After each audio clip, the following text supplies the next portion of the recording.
I'm worried about winning. I think the rest will take care of itself. You know, it's good for the quarterback position overall. I'd be lying if we said otherwise, but I'm worried about winning right now. You know, I don't know the timeline on it. You know, we haven't talked about it because I'm worried about winning this season. I'm not doing the negotiations, so quite frankly, I don't give a damn. I'm worried about winning week 1, then going on to week 2 and focusing on that week, 1 week at a time. And that's my mindset, so no matter how many times I get asked this question throughout the year, it's going to be the same answer because that's just the truth. Good Monday afternoon to you. Hope you had a great weekend. Baker Mayfield talking at the Orange and Brown practice yesterday. Let's welcome in Mary Kay Cabot, Brown's beat reporter for cleveland.com and the Plain Dealer. Mary Kay, you said that's exactly the mindset Baker Mayfield should have, correct? Yes, 100%. I mean, he should not care because it actually behooves him if they don't get it done before the season. It behooves him to go out there and pad that resume a little bit, to go out and show that he belongs up in that same pay grade with Josh Allen, who is now making $43 million a year as the second highest paid quarterback in the NFL behind Patrick Mahomes. And then Lamar Jackson is going to make something very similar if he gets his done before the season. So Baker Mayfield doesn't necessarily have the same resume that those guys have in terms of a Pro Bowl or a runner-up for MVP or an MVP in the case of Jackson, multiple trips to the postseason. He doesn't have a top 10 ranking or anything like that. So it really behooves him to go out in this Kevin Stefanski offense and show exactly what he is and what he is capable of when you put a full season together, essentially, starting with midway through last year and then the first part of this year. If you have that body of work, you can sit down at the bargaining table and say, here's who I am, one of the best quarterbacks in the NFL. And really, in fairness to Baker Mayfield, there were a bunch of circumstances early that, you know, were not great for him that Josh Allen and Lamar Jackson didn't have to overcome. But to your point, he's in a good system now. They know what his strengths are. And you would expect this to be kind of a jumping off point where he's going up and ascending. Well, absolutely. You know, it's going to be a little bit difficult, I think, in the early going to compare Baker right to a Josh Allen right now, because as I mentioned before, you know, he doesn't have the same pedigree at the moment, but I think he's going to get it. And like you said, it was a jumping off point last year when he started, when the lights really came on. He was the second best quarterback in the last 7 games of last season, and just only to Patrick Mahomes. So when you put that all together and then what you saw in the playoffs, which again were excellent, that victory over the Steelers, then you start to see the body of work and what he's going to be able to do in this offense, not only just with what he has around him on offense, but now what he has around him on defense. I've had a number of NFL quarterbacks over the years tell me that their best friend is an amazing defense. And now he's going to have a defense that can really supply him with a lot of takeaways, help set him up in great field position, continue to get off the field and get the ball back for the offense. So, you know, now they've got a defense that can complement the offense. And there's just a lot of reason to believe that he's going to be very successful in the first part of this season for the contract purposes, and then for the rest of it for playoff purposes.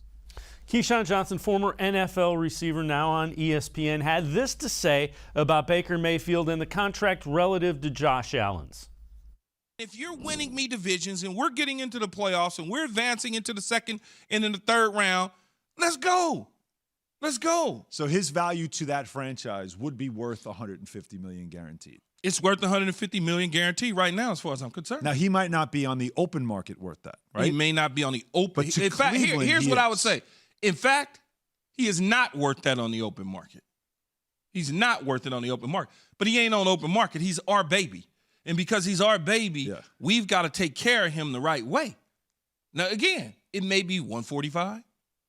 Or 152. But he will give a damn about that, though. But when he says he doesn't give a damn, he's going to surpass $140 million in guaranteed money. Mm-hmm. I will step on the table with that one. And Mary Kay, I think the point is value is relative to what you're being asked to do, and the Browns are going to ask him to take them to the playoffs and take them to the Super Bowl. Absolutely. I mean, they suffered for many, many, many years without a franchise quarterback. Now they feel that they have their man. They believe that he can take them to the promised land and win multiple Super Bowls. So you're going to pay the premium for that. He's going to get paid. It's just a matter of sort of how and when. And nobody's in a huge rush because I think, I think Baker actually wanted to see if the market was going to increase with Josh Allen, and we figured it probably would, but you weren't sure if he would get like right around what Dak got or if he would exceed that, and he's exceeded it. And now you kind of have to see what Lamar Jackson does in terms of his yearly average, and that will also potentially inform what they do with Baker Mayfield. But you're right, value is relative, and his value to the Browns is extremely high right now. And again, they could either get it done before the season, during the season, or perhaps even after the season. Yeah, and the price of NFL quarterbacks is going to go up. There's a reason everybody considers it the most important position in sports. Let's shift our focus a little bit. Orange and brown practice, as they call it now, at First Energy Stadium. What did you take away from that? What did you see? What were there guys that stood out? Just give us kind of a takeaway from the orange and brown practice. Yeah, there were a couple of guys that stood out and did a really, really nice job. I would say David Njoku, he really, really helped himself in the orange and brown scrimmage, caught a couple of touchdown passes and really hung onto the ball. He's doing a better job with that lately. Harrison Bryant did the same thing. Case Keenum did a phenomenal job in his 2 chances at the first 2-minute drills of camp. Baker got 2, Case got 2. Case ended both of his with touchdown passes, one to Harrison Bryant, one to David Njoku against the first-team defense. Baker did not fare as well in the 2-minute drill, and he mentioned that afterwards. He knows he's got to do better in that, and he was going against the second-team defense. So you would have expected that he would have moved the ball a little bit better than he did. But again, it was a practice, so you don't get too caught up in it. He did a really nice job in the red zone, threw a lot of touchdown passes in red zone drills, so he was absolutely fine there. Other standouts included, Nick Chubb looked great. Kareem Hunt looked amazing. Donovan Peoples-Jones just continues to impress. He really has sort of nailed down, I think, that third receiver job for the most part, but you can never really count out Rashard Higgins because he's got such great chemistry with Baker Mayfield. So lots of good things going on offensively. What about the atmosphere? We kind of heard about it, and people were waiting to get in line, and there was around 30,000 people at a practice. What was it like at First Energy Stadium? Well, you can tell that Cleveland Browns fans are just all about this football team. The town is now painted orange and brown. People are so excited. There were a lot of chants of Super Bowl, and here we go Brownies, here we go Brownies. Everybody dressed in their orange. I mean, it was almost like the olden days when I was covering Bernie Kosar in the AFC Championship years.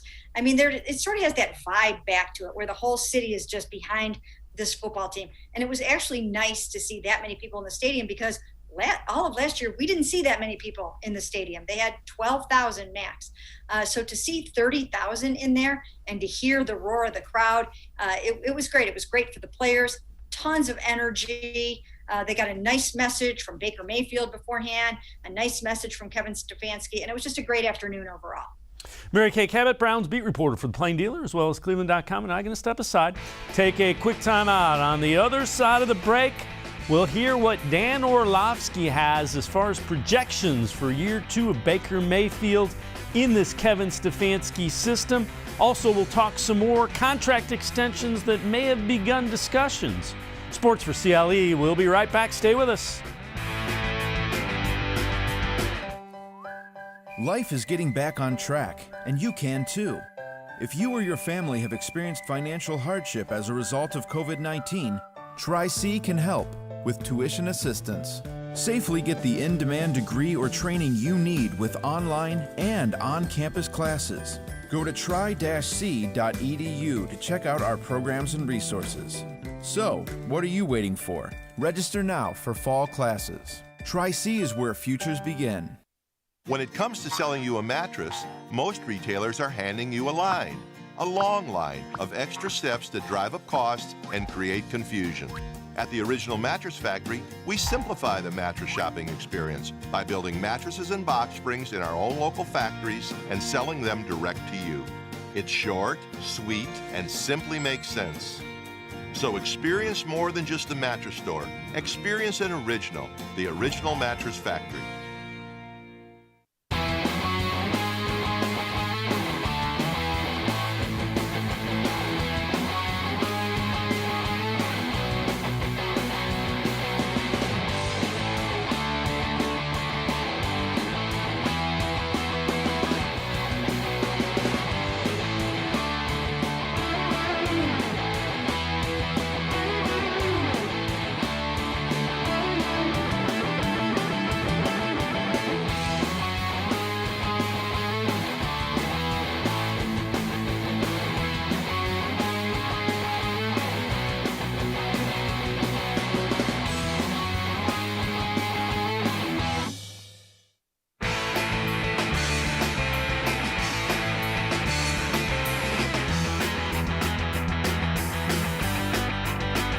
Sports4CLE continues. We continue talking Browns football with Kay Cabot, Browns beat reporter for the Plain Dealer and cleveland.com.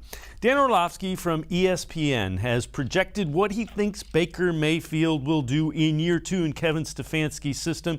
These projections based on what some quarterbacks have done in year 2 in similar systems. 67% completion percentage or more. Okay. 37 or more touchdowns. Yep.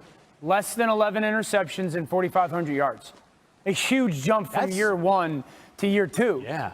We have empirical data that says when quarterbacks go from year 1 to year 2 in this Kyle Shanahan, Mike Shanahan, Gary Kubiak, Kevin Stefanski type of system, the quarterbacks take a huge jump. We've seen it with Jared Goff.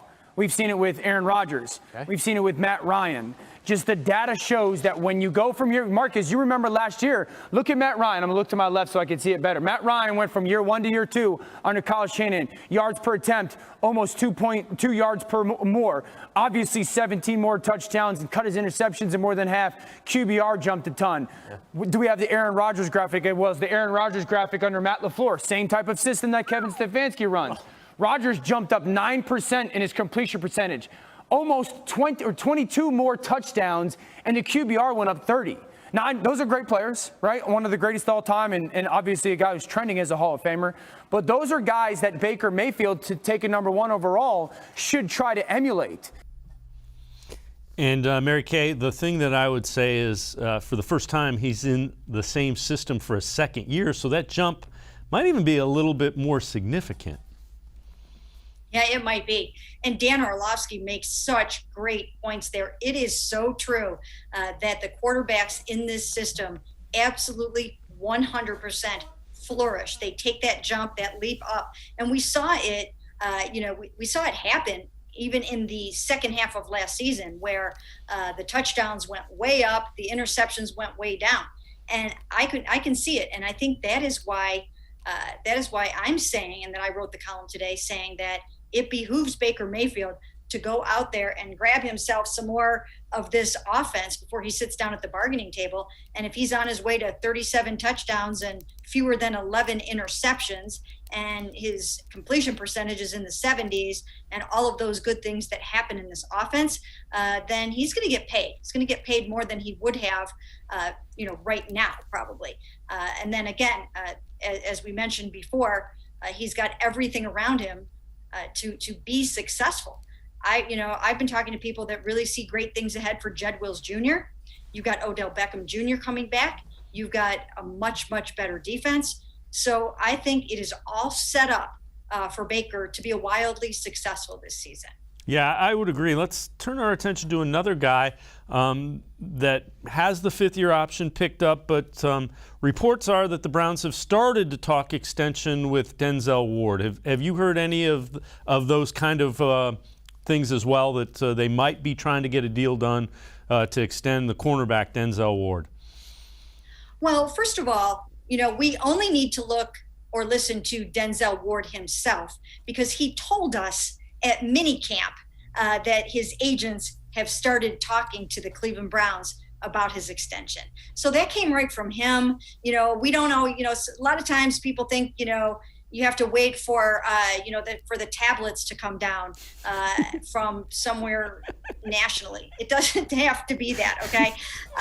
Locally, we cover it pretty well here. And we've all written stories about Denzel Ward saying and telling us point blank that his agents have started talking. So we've all written that story before. This is nothing new. We knew that those talks have begun. Of course, you're not going to wait until training camp is underway before you decide to check in with Denzel Ward about his contract. It doesn't work that way. They're having discussions, of course. And I would say that he's probably one that I would think might be the next one to get done. Wyatt Teller, I mean, that's another one too that's very interesting, but you could also let that one go a little bit and see what happens in the offseason in terms of whether or not you want to pay him double-digit millions. You'd have to probably make him the highest-paid offensive lineman on the team. And I don't even think they believe that he's the best guard on the team. I think they believe that Joel Bitonio is still the better guard of the two. So I think they would be more apt to do Denzel, and therefore his is a lot easier, a lot less money than you're going to have to pay Baker Mayfield. I could see him being next. And it's important to note, like Baker Mayfield, he's wrapped up for a couple years because he was a first-round pick, so that he does have that fifth-year option that Nick Chubb didn't have. So that was why Nick Chubb made sense to be the first one to get done. Yeah, you've got Denzel and Baker Mayfield. Their fifth-year options are picked up. Now, ideally, you want to get the long-term deals done. You want to have these guys wrapped up. You want to have that kind of those boxes checked. But if it doesn't happen, it's not the worst thing in the world, because they do have them under contract through 2022 at a pretty nice sum for both. I don't see it going that way. I think both will get extended before too long. Again, Denzel maybe a little bit sooner than Baker, perhaps, just depending on how things go over the next few weeks or few months. But again, Denzel, and he's due to probably make $18 million a year, somewhere around there. I just think it's just a less complicated contract.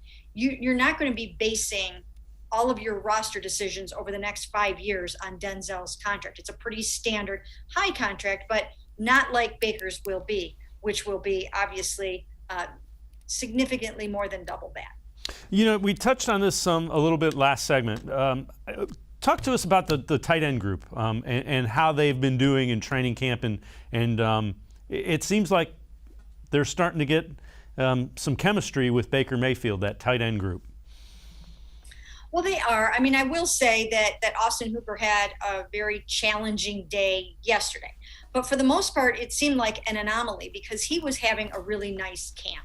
He and Baker have worked hard on their chemistry together. They're good friends. They get along really well. They want to make this work. The Browns would like Austin Hooper to have a larger role in the offense this season from a receiving standpoint. So, they're working really hard on it. I don't know what was going on with Austin Hooper at the Orange and Brown practice yesterday. He dropped maybe 3 or 4 passes. It was very bizarre. Sometimes a guy will have a day like this and you just can't shake it off. It's like going out onto the golf course and you just can't hit the ball right. I mean, there are days, for those of us who golf, that have days like that where it's just not your day. And yesterday was certainly not Austin Hooper's day. But I think he'll come back strong from that. Today's a day off. I think he'll, maybe he'll look at the film, maybe he won't. But I think he'll come back strong tomorrow, make whatever adjustments he needs to make, maybe get on the judge machine again a little bit or something like that. But I think I'm going to chalk that one up to just one of those days. And, I really do see better things ahead for him. And as you mentioned, the other two guys did a really nice job. David Njoku, let's talk about him for 1 second. David Njoku has gone through a lot of adversity in his early years in this job. In the Freddie Kitchens years, he was completely in the doghouse. And he had the broken wrist. And, that was a complete setback for him, to break that wrist and to be out for, 10, 11 games or whatever he was out for. Then last year, he didn't really want to be here. He was not all in with the program. He wasn't bought in. When he saw that they went out and signed Austin Hooper and they drafted Harrison Bryant, he saw the writing was on the wall, or at least he felt like it was, and he didn't feel that there was going to be a place for him or a big enough role for him. He wants to be a number 1 tight end. I think he can actually be a number 1 tight end. I tweeted this yesterday during the Orange and Brown practice. I think David Njoku is capable of 8 touchdown catches at least per year if given the opportunities. Now, in this offense, he might not get those chances, but that's what I think he is capable of, just from a sheer throw it up to him in the end zone and let him go get it type of situation. And he demonstrated some of that yesterday. Again, now is bought in. He did not want to be here all the way through the trade deadline last year. He still had 1 foot out the door. Now he's here. He's playing under his $6 million fifth-year option, and you can see that he wants to be here right now. And he knows it's a contract year as well. He wants to go to the Super Bowl. He's trying really, really hard, and I see good things for him this season. Mary Kay Cabot, Browns beat reporter for cleveland.com, and the Plain Dealer and I are going to step aside, take a quick time out. On the other side of the break, we'll talk defensive tackles for the Browns. We'll also get a look at where some NFL experts, the national experts, view the power rankings for the Browns. Sports4CLE will be right back. Stay with us. Life is getting back on track, and so is the job market. Be ready with the training you'll need to get a great job. If you or your family has experienced financial hardship as a result of COVID-19, Tri-C can help with tuition assistance. Whether you want to improve your skills, get certified, or train for a new career, go to tri-c.edu to check out our programs and resources. Register now for online and on-campus classes. Tri-C is where futures begin. When it comes to selling you a mattress, most retailers are handing you a long line of extra steps that drive up costs and create confusion. At the Original Mattress Factory, we simplify the mattress shopping experience by building mattresses and box springs in our own local factories and selling them direct to you. It's short, sweet, and simply makes sense. So experience more than just the mattress store. Experience an original, the Original Mattress Factory. The Ohio Lottery Partners in Education program recognizes role model students and teachers from across Ohio. Nominations can now be done completely online. To nominate a deserving teacher or student, go to ohiolottery.com. In the About section, find Partners in Education. There you will find links to the nomination forms. Students, kindergarten through 12th grade, can be academic all-stars. Teachers can be honored as a Teacher of the Month. The Ohio Lottery Partners in Education, where stars shine.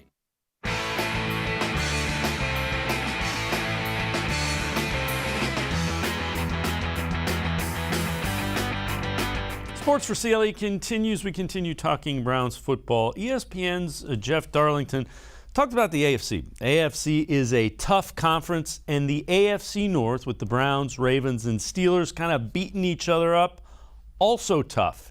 Here's what Jeff Darlington thought could be a separating factor.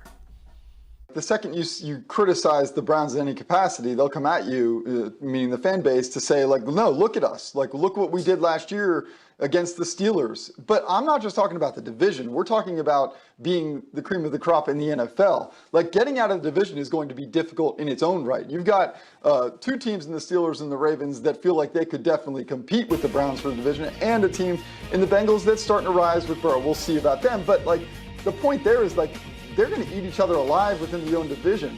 Can they then get out of that and handle the Chiefs, the Titans, the Bills? Like, that to me feels like a challenge that, to Nick's point, it's going to require Baker Mayfield being more of an elite quarterback than he has shown so far. Let's bring back in Mary Kay Cabot. Mary Kay, I think that's a valid point, but I also think, as we talked earlier, Baker's set to do that this year. Yeah, and you know what? I've said this so many times before, and I really truly believe it. That 2019 season, he's still trying to shake off the reputation that he gained in 2019 under Freddie Kitchens in a very disorganized and discombobulated offense in which he threw 21 interceptions, which was second in the NFL only to gunslinging Jameis Winston.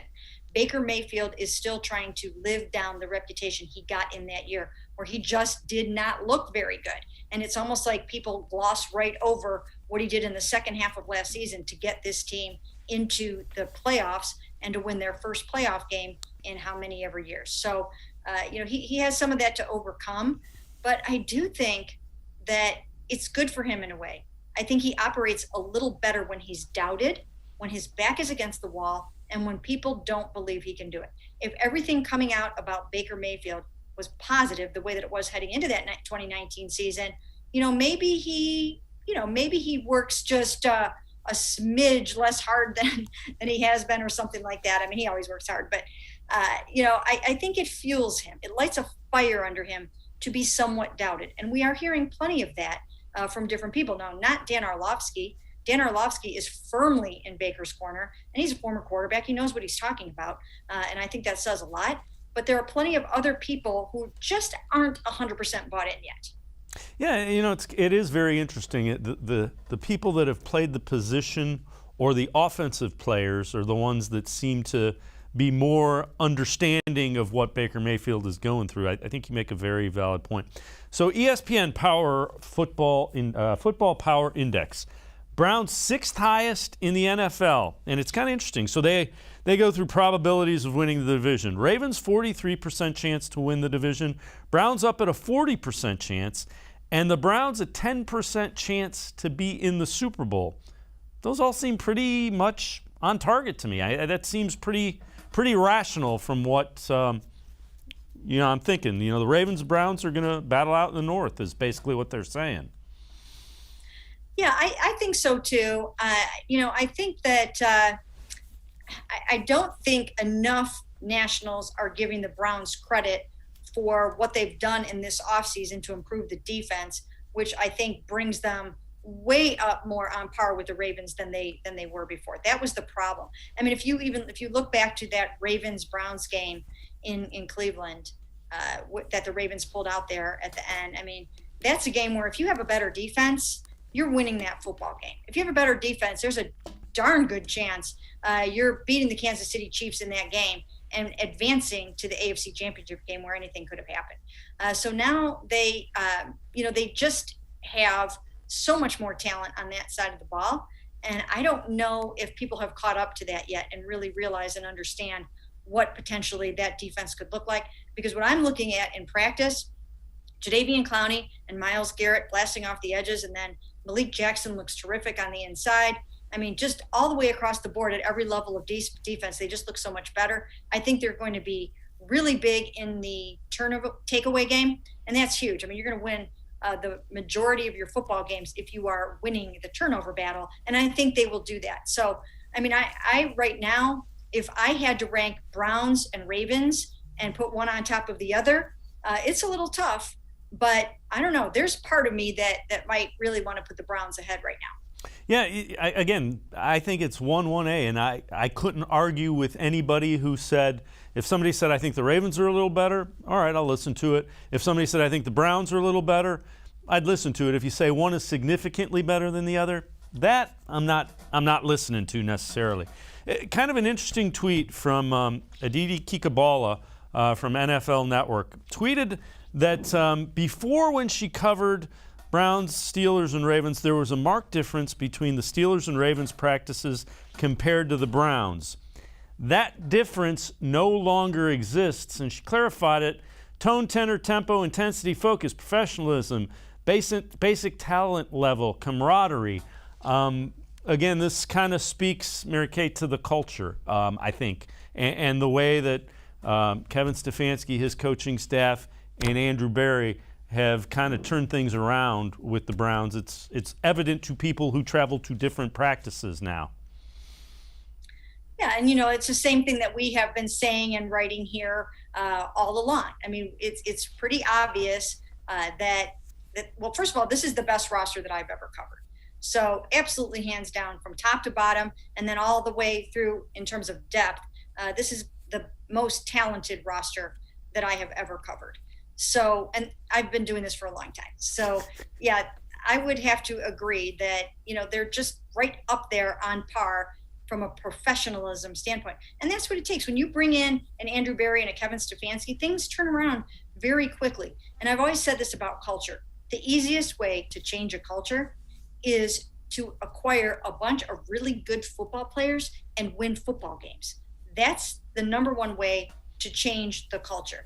Everything else flows from there. When you start to win football games, then you can attract the Jadeveon Clowneys and players like that. So it really starts with winning football games and being professional. So we've talked about the upgrades on defense, and these are. Let me ask you about a couple of guys that are maybe a little bit more under the radar. Andrew Billings and Malik Jackson. Do you think those two have kind of locked up the defensive tackle spots? And I know, Sheldon Richardson was a really good player, but is that part of the upgrade just along that line? Yeah, I mean, I think in the early going, that's the way that it's going to start out to be. I really think that, first of all, Malik looks so solid. Andrew looks really good. He's going to be shaking off a little bit of rust. He's lost 20 pounds. He's going to shake off the rust of being out an entire season last year. But he looks really good too. So, yeah, I would say that's the way that it will start. And there are plenty of other guys that can roll in there and rotate in. So it's a pretty strong position now. You see some young guys doing some pretty cool things. Tommy Togiai is in there. Jordan Elliott. I mean, Jordan Elliott is working really, really hard. One thing I've noticed about Jordan Elliott, he really spends a lot of time with the Malik Jacksons and with the Jadeveon Clowneys, picking their brains and, working, doing extra reps off to the side and things like that. He's working at this tremendously, and good for him because you kind of see him coming up that learning curve. But there's a lot of bodies in there. Right now, Malik McDowell is going to be out for a little while, probably with the oblique that he suffered during the Orange and Brown yesterday. That's unfortunate. I've been watching him a lot. What a big human being he is. And if they can harness some of that talent to go with that size, they could be onto something with him there. But this is a setback for him. Mary Kay Cabot, Browns beat reporter for Plain Dealer and cleveland.com, and I'm going to step aside, take a quick time out. On the other side of the break, we'll take a look at some guys who we'll keep an eye on in the preseason games, and a former Cleveland reporter who is now on the national scene says the whole Browns thing has a very familiar feel to him. Sports4CLE will be right back. Stay with us.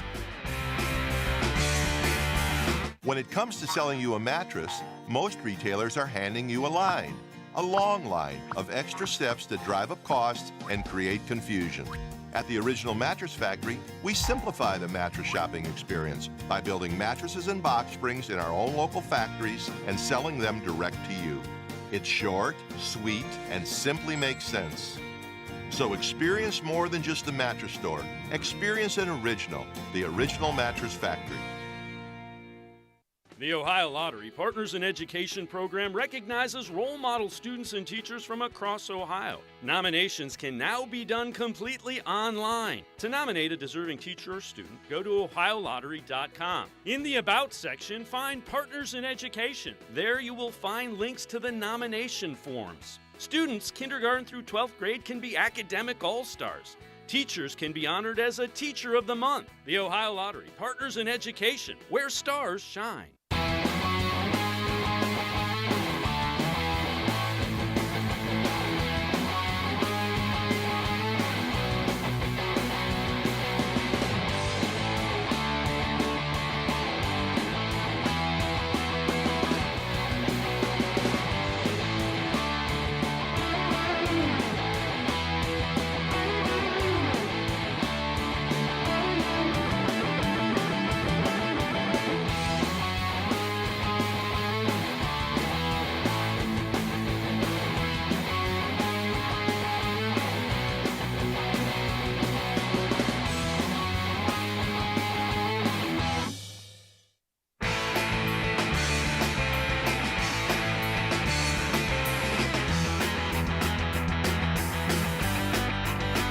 We continue talking Browns football here on Sports4CLE. Chris Broussard, a former Plain Dealer reporter, also worked at the Beacon Journal, was asked a word to describe what's going on with the Browns, and he said it has a very familiar feel. I was there the last time the Browns were special. I mean, I know it was 3 decades ago, but I was there. I've been in the dog pound as a fan. All right, I remember Bernie Kosar, Ernest Viner, Kevin Mack, losing to Denver 3 times in 4 years in the AFC title game. I was there for all of that. 40,000 fans for a practice. This is what we do in Cleveland, all right? This is the type of fan base we have in Cleveland. Yes, I'm claiming it. I'm from there. I know LeBron put Northeast Ohio on the map in terms of basketball, but Cleveland is really a football city. Let's bring back in Mary Kay Cabot. And Mary Kay, can't argue with him. I do remember Chris being here and covering those Bernie Kosar teams, as I'm sure you do. And he's right. It does have that kind of feel. It really does. Once again, the town is painted orange and brown. Every single place that I go, everyone wants to talk to me about the Cleveland Browns. Honestly, I don't know, what anybody would ever have to say to me if it weren't about the Cleveland Browns. Everybody is all abuzz about this football team right now, and people are so excited about it. And it's great because the younger generation, they're getting involved, and that's terrific to see. Because we had a little bit of a lost generation there for a while, and they are coming back onto the bandwagon, and they're coming back in droves. And there are so many cool young guys on this team that I think they're going to be able to buy those jerseys and get to know them and identify with these players and really just kind of fall in love with this football team. I mean, these guys are so interactive with the fans. Myles Garrett, Greg Newsome, you see them on social media, John Johnson III. I mean, there's a new energy, there's a new life, and it's really fun to watch it all happening. You know, a guy that we've talked to some about, kind of needing to step things up, Mack Wilson, linebacker. What have you seen from him in training camp? And I've seen you write some good things. I'm happy to hear that because it looks like Mack realizes he needs to turn it up a notch or two. Yeah, you know what? I had been thinking, and I talked about it on a podcast one day, and then the next day he came out and really, kind of confirmed what I was saying was that, we underestimated what he went through last year with the hyperextended knee. And, that was a difficult injury to come back from. And he missed the first 3 or 4 games of the season, and he was never really himself after that. And I just assumed and figured that, it probably lingered throughout the year. And as it turned out, he talked about how he went to a dark place. He thought about quitting football. He wasn't himself. He graded out very low. I mean, Pro Football Focus, he was somewhere in the 30s, and starter numbers are up in like the 70s. So he did not grade out well at all. He did not play well. And, it could have possibly been the end of the road for him. But it's a great story. He found out he was having a child, and that turned out to be his son, Mac II, who was just born last week. Congratulations to Mac and to the family. But, it changed things for him. And then he got healthy. That always helps. And then he attached himself at the hip to Anthony Walker, a great mentor. So all these things have come together. And right now, he is the first team weak side linebacker. That is outstanding. That's good news for Mack Wilson. Let's hope he continues to keep that up. So, Dog Pound Daily, 5 players to watch in the preseason. Let's go through 3. We'll break this down 3 and then 2. Drew Forbes, offensive tackle, he opted out last year. Curtis Weaver, kind of the mystery man that the Browns claimed pretty quickly when he was injured last year. And then Grant Delpit coming back. All 3 of those important preseason snaps, do you think?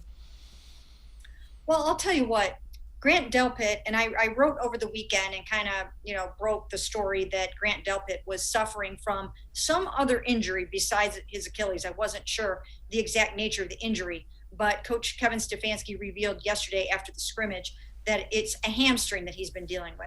So I would have to say we're not going to see too much more of Grant Delpit anytime soon. You don't want to mess around with those hamstrings. They're being very cautious with all those guys. There are too many hamstring injuries right now, by the way. But Grant's got one of them. So I don't think you're not going to see him playing there's no way you're going to see him playing in Jacksonville. Now, the other guys, yeah, I think Curtis Weaver right now with Tack McKinley out, he'll get some better opportunities himself. And Tack, that's another big storyline right now. They thought Tack could come in, be the third man in that defensive end rotation behind Miles and Jadeveon Clowney. Now he's out indefinitely. We're not quite sure when he'll be back, but he's struggling with some kind of a personal issue. Okay, and Drew Forbes is the guy that opted out last year for COVID reasons, and again, could be a nice depth piece on that offensive line. So Malik McDowell, we've talked about him. He's banged up, so we won't see him with that oblique injury. Donovan Peoples-Jones, is preseason where a chance where he might be able to shine as well? Yeah, I think so, because you're not going to see Odell Beckham Jr. play in the preseason game. You're going to see a lot of Donovan Peoples-Jones. And the other thing is Rashard Higgins, he had a rolled ankle, so, you don't want to wear him out either. So it's going to be a lot of some of these younger guys. You don't need to use Jarvis Landry much in a preseason game either. Once a guy gets up there and they're going to be turning, 29 this year, you really don't want to to overuse those guys in the preseason. So you're going to see a lot of Donovan Peoples-Jones, some of Rashard Higgins. You're going to see Kaderil Hodge, Jamarcus Bradley, Alexander Hollins is another hamstring guy too. So yeah, some of these guys are a little bit banged up, but those are some of the names that you'll see there. Mary Kay Cabot, Browns beat reporter for cleveland.com, and the Plain Dealer, as always. Mary Kay, appreciate the time and the insight. Thanks very much. Thanks for having me. All right, Mary Kay Cabot. Make sure you read her in the Plain Dealer as well as cleveland.com. We're going to step aside, take a quick time out. On the other side of the break, we will be joined by another Browns beat reporter for the Plain Dealer in cleveland.com, Ellis Williams. Straight ahead, Sports4CLE will be right back. Stay with us. Life is getting back on track, and so is the job market. Be ready with the training you'll need to get a great job. If you or your family has experienced financial hardship as a result of COVID-19, Tri-C can help with tuition assistance. Whether you want to improve your skills, get certified, or train for a new career, go to tri-c.edu to check out our programs and resources. Register now for online and on-campus classes. Tri-C is where futures begin.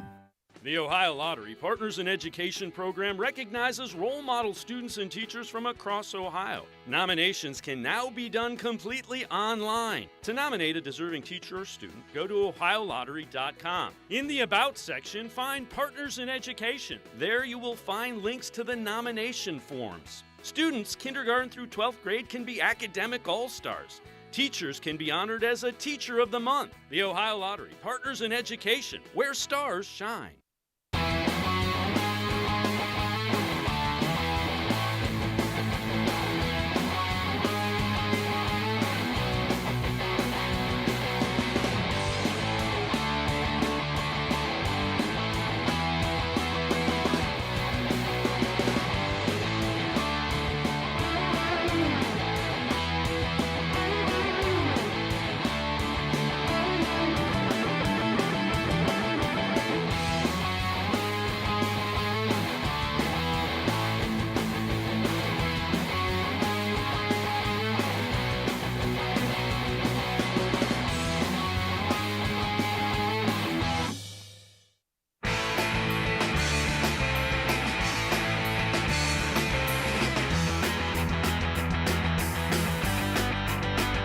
Welcome back to Sports4CLE. We continue talking Browns football. Let's welcome in Ellis Williams, Browns beat reporter for the Plain Dealer and cleveland.com. Ellis, appreciate the time and insight as always. Biggest takeaways from training camp and the orange and brown practice. You've been there out in Berea. You've been at First Energy Stadium. What's the biggest takeaway from those? Yeah, I'm sure you've heard a lot about Donovan Peoples-Jones. And I have a feeling we'll talk about him later. So that's an obvious one. I think overall, though, it's important to keep in mind that the storylines, the spectacle that follows some of these NFL training camps just doesn't exist for the Browns because of their roster construction and situation. There's no rookie quarterback waiting in the wings or no big wide receiver signing, even though one is coming back from injury. And there's no new head coach or no new drama or a coordinator or wondering who's calling the plays. There's really no questions aside from a few minor things. So truthfully, my biggest takeaway has just been the steady increase in what Kevin Stefanski is putting on Baker Mayfield's plate. If you thought the Browns used a lot of motion a year ago, I'm noticing even more now. Sometimes, 3 or 4 shifts before a snap. Who knows if that's something they'll be able to get on the field, tempo, play calling, the play clock, of course, all has a lot to do with that. But they're trying it at practice. And to me, that just shows the steady progression and what year 2 with Kevin Stefanski and Baker Mayfield is going to look like. And that shouldn't really surprise anybody, but it is reassuring to see the continued improvement and the growing relationship of Kevin and Baker Mayfield. What about the defense? A lot of new pieces in there. How has it looked? Have they been playing fast? I guess that's the most important thing at this point. Do guys look like they're picking it up and playing fast? Yeah, I'm noticing a lot of physicality. The pass rush is going to be fierce. I mean, when Jadeveon and Miles are both out there and giving a real rep, a real effort, it's fearsome. They're really making Jack Conklin and Jedrick Wills work out there. John Johnson's all over the field as safety. Anthony Walker looked real sharp, getting sideline to sideline early in camp, but of course he's been out for a while now with that knee sprain.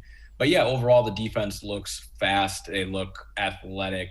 And I'm noticing more man defense too, which with now Troy Hill coming down in the slot, that might be something they try more of this year now that they have the athletes to do so. Once you get into game planning for certain teams, though, there's still going to be a lot for this defense to figure out. But just early in camp, athletes tend to win practice, and there's a lot of athletes on the defense. Well, so we've talked about this guy briefly. Aditi Kikabwala, NFL Network, said there is a wide receiver not named Jarvis Landry or Odell Beckham Jr. who is opening some eyes and making the Browns smile. Well, you see him working. That pass right there was just caught by Donovan Peoples-Jones, and this is a young receiver that this fan base is very excited about. Now, the Browns are in pads. This is only their 4th day in pads. We all know that football in shorts is not the same. But I can tell you, through a few weeks of training camp so far, Donovan Peoples-Jones has certainly showed a lot of potential and a lot of excitement as the Browns think about their future at the wide receiver position. And Ellis, you said he impressed you. What have you seen specifically from Donovan Peoples-Jones? How much time do we have? Can you say specifically? It's really everything. He's getting open vertical. They throw him one deep ball a practice, and it seems like he's matched up with Greedy often, but it really doesn't matter. He wins them. Probably, 4 times out of 5 he's winning those, which is remarkable. I feel like I'm tweeting a 50-yard touchdown of his each day. But then it's more than that. It's more than just the deep ball. He's working underneath well. You really see his size, that 6'2", 215-pound frame. And that's just off the top of my head. I don't have his weight memorized, but just you look at him, he's really got, a stature to him that is impressive. He elevates like any excellent receiver I've covered. Baker had a high ball on a little hitch for him, and he just went up and skied for it. I have a feeling he's going to be able to, break free underneath and run with the football. He's just showing a complete skill set. And whether it's Greedy Williams or AJ Green or even Denzel Ward, he broke Denzel off on a deep comeback last week on the sideline that I saw. And it was just a precise and crisp veteran-looking route. But Denzel was on him like glue, and Donovan still won the ball. He attacks the football, whether it's a low ball or a high ball. He goes and gets it, has strong hands. He is really looking like he's coming into his own as just a second-year player. Browns fans should be excited about that and the future of the position, quite frankly. Let me ask you this. Is there another guy or a couple of guys that have stood out other than Donovan Peoples-Jones? Everybody has raved about him. Who else have been some of the, the early guys that have stood out in training camp and in that orange and brown practice as well?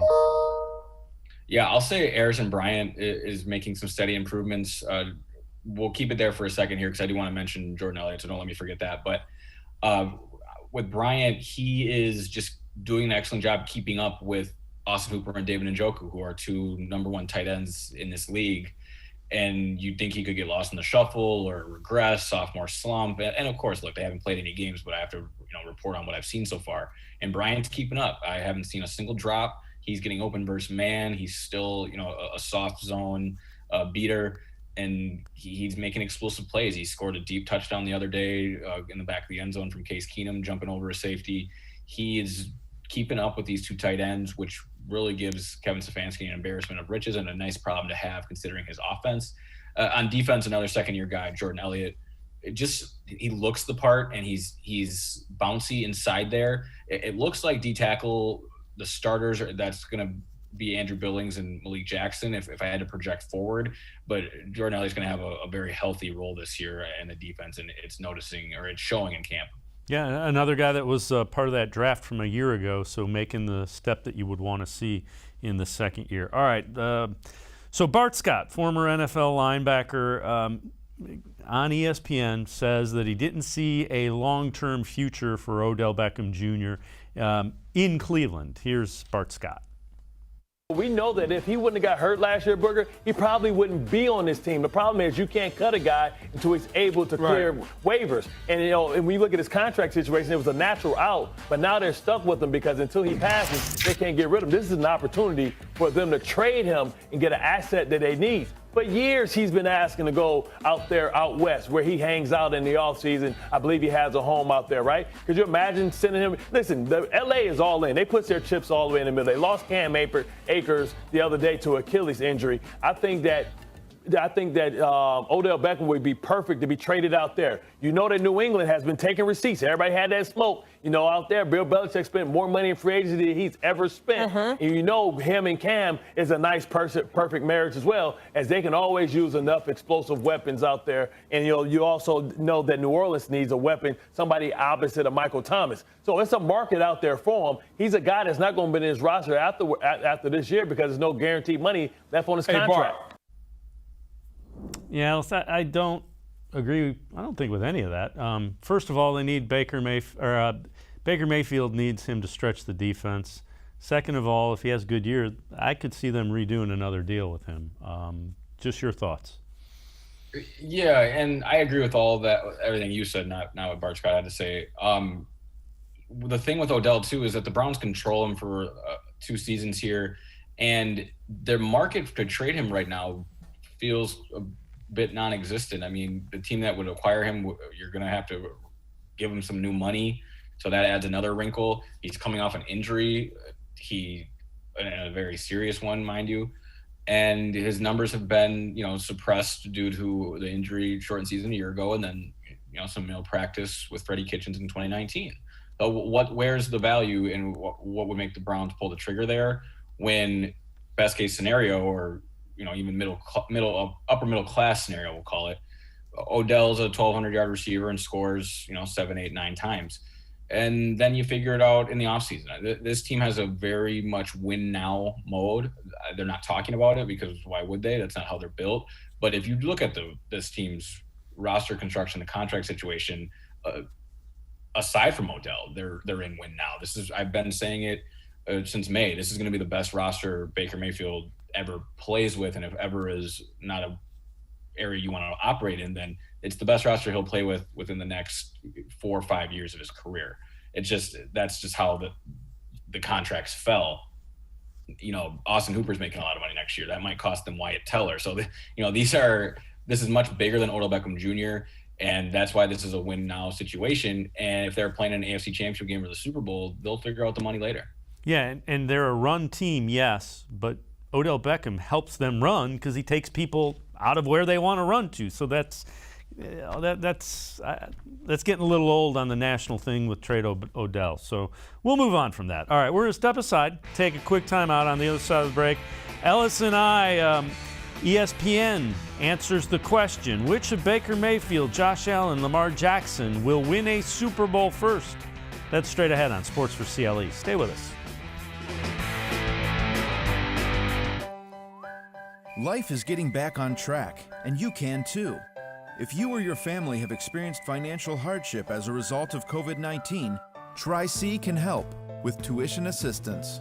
Safely get the in-demand degree or training you need with online and on-campus classes. Go to tri-c.edu to check out our programs and resources. So, what are you waiting for? Register now for fall classes. Tri-C is where futures begin. When it comes to selling you a mattress, most retailers are handing you a long line of extra steps that drive up costs and create confusion. At the Original Mattress Factory, we simplify the mattress shopping experience by building mattresses and box springs in our own local factories and selling them direct to you. It's short, sweet, and simply makes sense. So experience more than just the mattress store. Experience an original, the Original Mattress Factory.